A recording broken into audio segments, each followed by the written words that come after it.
Okay, turn to Proverbs 11:11. Finish up a second one tonight. Proverbs 11:11. By the blessing of the upright the city is exalted, but it is overthrown by the mouth of the wicked. By the blessing of the upright the city is exalted. Let's define the terms. Blessing is hallowing, consecration, which is not how it's used here exactly. It's authoritative declaration of divine favor and countenance by God or one speaking in his name. Benediction, passing into B, it says. Invocation of divine favor by anyone. It's the form of words used in this declaration or invocation. It's also the bestowal of divine favor and prospering influence, favor and prospering influence of God, and a beneficent gift of God, nature, etc., anything that makes happy or prosperous, a boon.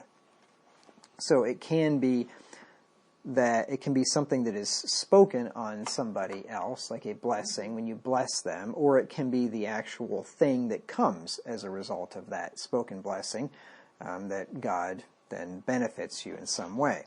That's kind of why I gave all those definitions, because I think they all kind of tie in to the idea as a whole. By the blessing of the upright, it says. Upright, when we're speaking of persons, is adhering to or following correct moral principles of unbending integrity or rectitude, morally just, honest, or honorable. And it says, by the blessing of the upright, the city is exalted. To be exalted is to be raised or set up on high, elevated in rank, station, or public estimation. That's why I got confused that one time when it talked about Nabal being set on high. Mm-hmm. That's what I was thinking. That phrase, set on high, being raised in rank, and that he was exalted. And I think it was more like being put on trial in that case. Yeah. But I just read something in another place that made me think of that just in the last few days, and I don't know where I was, but somebody was set. It's a way of being tried. Set out there where everybody can see as it's happening or something. Yeah. Usually without implication of any previous lower condition, highly placed, of high station, etc. And to exalt is to raise or set up on high, to lift up, elevate in various figurative and non-material senses. It is to raise in rank, honor, estimation, power, or wealth, to praise, extol, magnify, to raise to a higher class, a higher degree of value or excellence, to dignify and ennoble. So in other words, a city can be elevated in rank, station, or public estimation when it is given an authoritative declaration of divine favor by a morally just and honorable man of integrity, is what the verse is saying. Now, there could be two different ways of understanding this blessing of the upright. It could be the blessing that the upright gives, or the blessing that the upright receives. Either way, blessing of the upright, depending on if it's in the subjective or the objective, that phrase could mean either thing. Now, in this verse, I would say that the blessing of the upright is the blessing given by the upright, which is evident by the fact that it is contrasted with the mouth of the wicked in the second half of the verse. Okay, but it is overthrown by the mouth of the wicked. So by the blessing of the upright, the city is exalted, but it is overthrown by the mouth of the wicked. So these are in contrast with each other. The upright blesses, the wicked speaks wickedness with his mouth, right? So that's why I think that if I had to say which one it is, I think it is the blessing given by the upright, not given by the upright, not given to the upright. But I will talk about how that second one could be true also. So the question would be then, how is a city exalted by the blessing of the upright? Well, the first one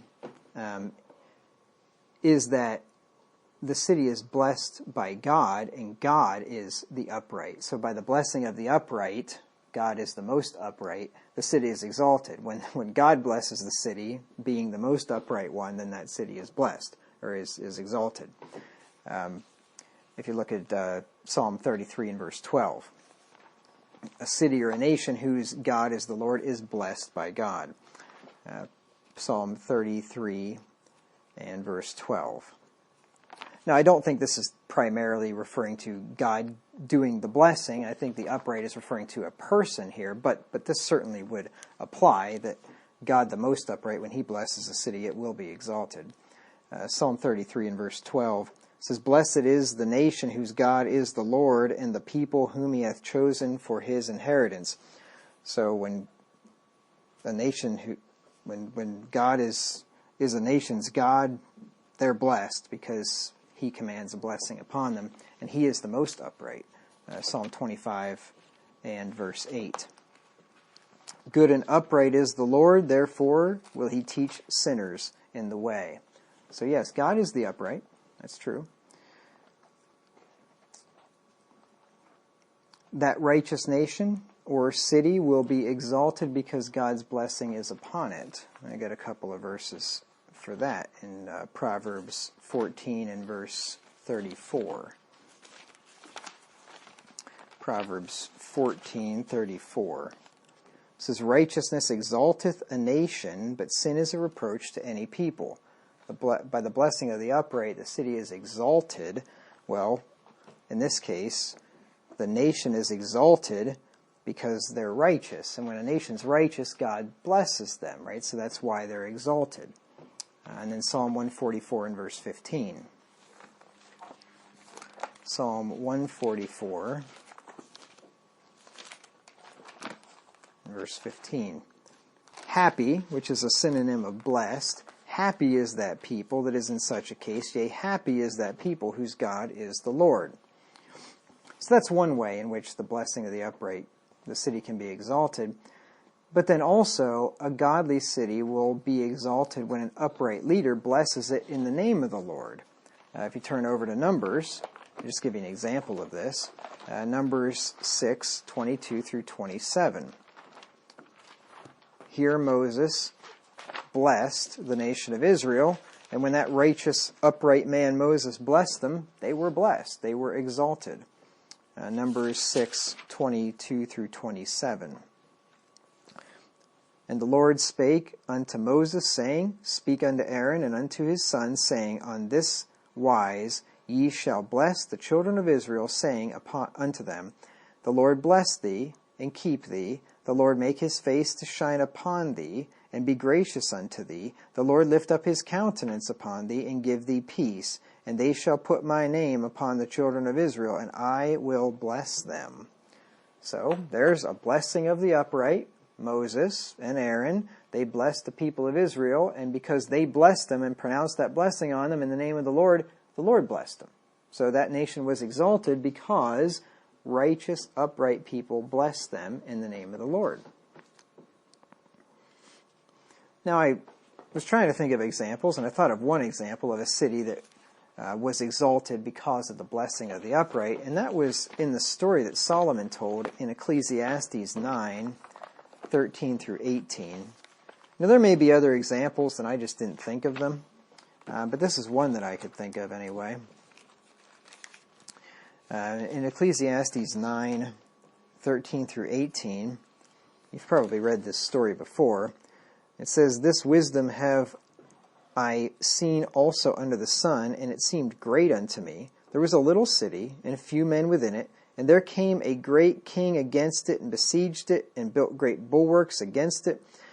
Now there was found in it a poor wise man, and he by his wisdom delivered the city. Yet no man remembered that same poor man. Then said I, Wisdom is better than strength. Nevertheless, the poor man's wisdom is despised, and his words are not heard. The words of wise men are heard in quiet more than the cry of him that ruleth among fools. Wisdom is better than weapons of war, but one sinner destroyeth much good."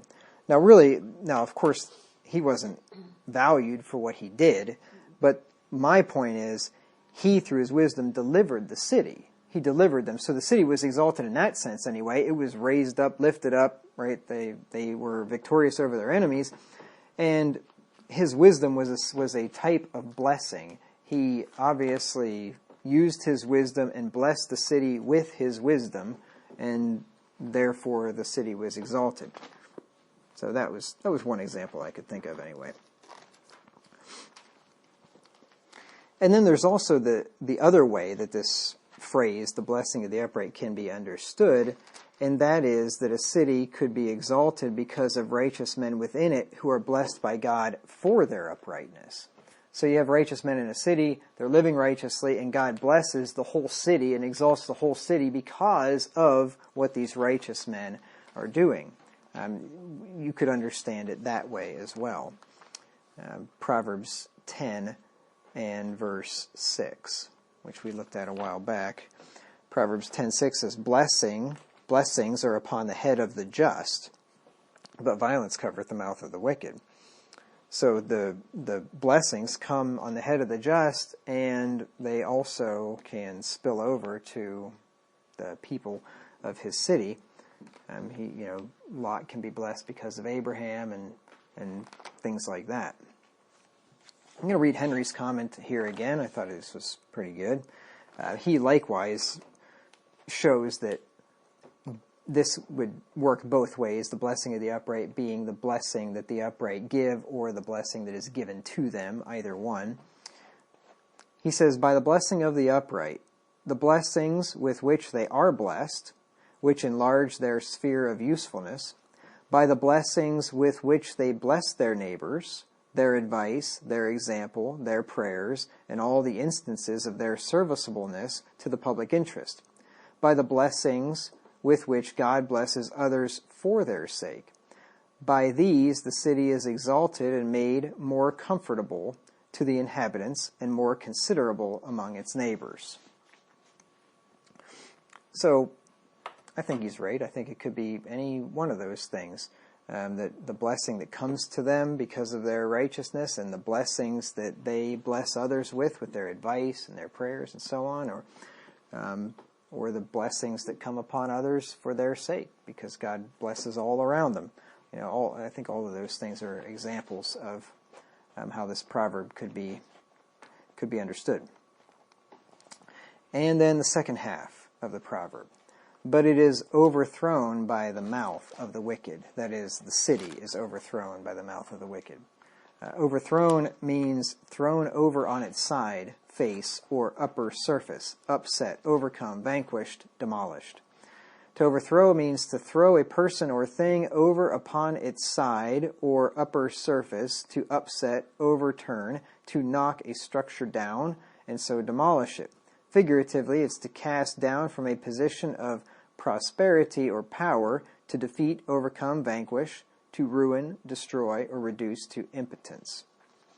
And then wicked, which I think that we've already defined tonight, is bad in moral character, disposition, or conduct, inclined or addicted to willful wrongdoing, practicing or disposed to practice evil, morally depraved.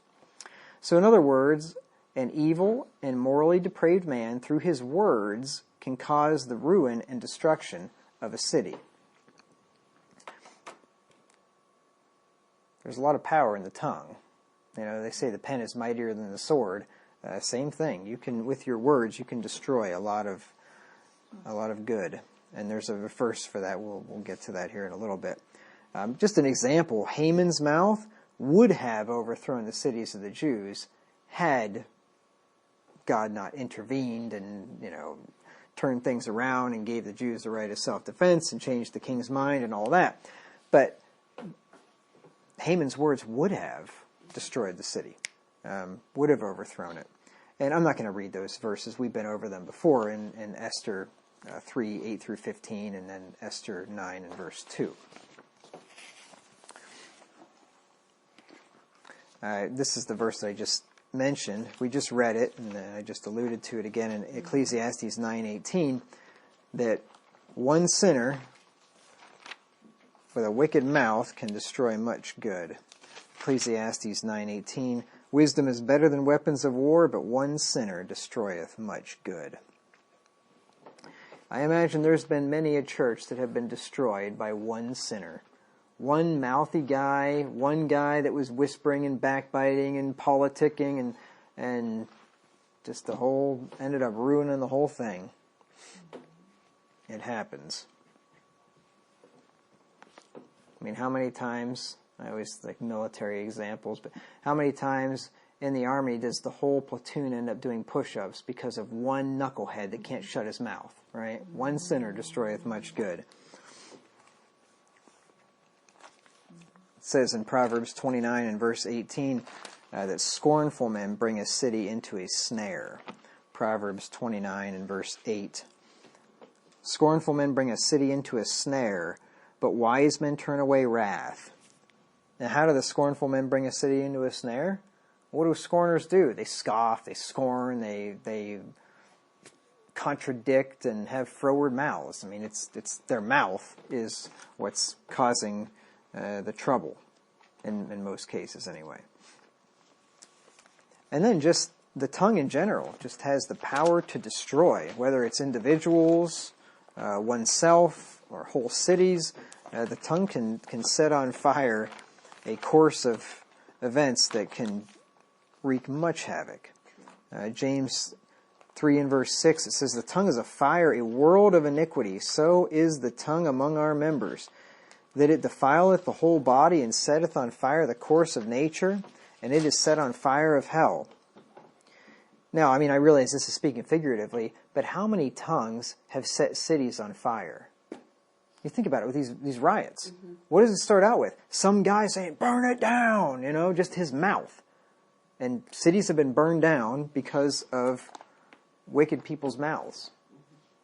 It doesn't take much, especially when you get a crowd together, and all you have to do is just have one guy just rile them up, and they all lose their minds.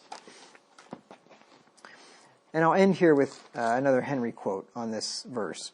He says, "Wicked men are public nuisances, not only the burdens but the plagues of their generation.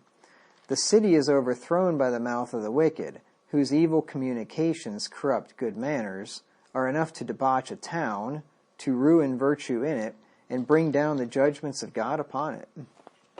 I think that was pretty well said. That's why you want to smite the scorner. So the simple beware.